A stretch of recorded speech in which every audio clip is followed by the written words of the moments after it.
Donc bonjour, aujourd'hui nous allons parler du cintrage à 90 degrés sur du cuivre.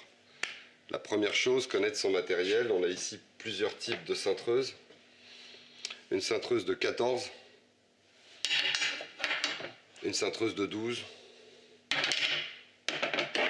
et une cintreuse de 16.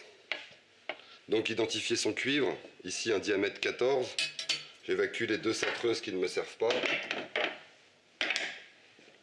La première chose, c'est connaître le rayon de sa cintreuse. Donc ici, une cintreuse de 14, c'est marqué dessus. On va donc mesurer la forme. On se part du point 0, on accroche son mètre, et on vient ici, on voit que ça fait 10 cm. Donc le diamètre faisant 10, le rayon fait 5.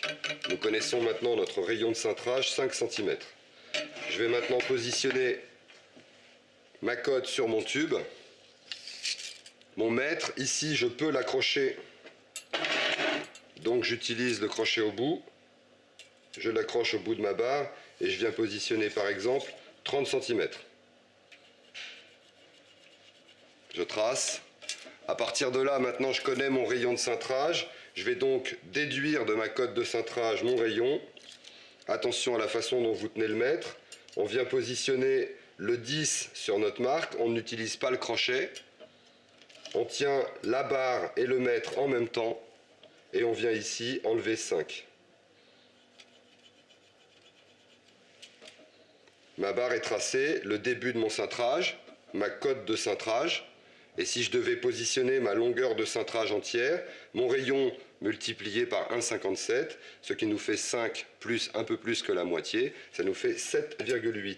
Donc je vais positionner mon mètre ici à 17,8. Comme ça, je n'ai pas de calcul à faire et j'ai simplement à faire une marque ici à 10. Ici, ma longueur de cintrage est positionnée entièrement sur mon tube. Je vais maintenant mettre ma barre dans ma cintreuse. Donc ma pince est ouverte. Je viens ou faire glisser la barre si elle est courte. Si la barre est longue, on la met en travers. On la positionne à l'intérieur et ensuite on vient l'accrocher. Et on vient se mettre notre premier repère, le début de cintrage, sur le point 0 de la cintreuse.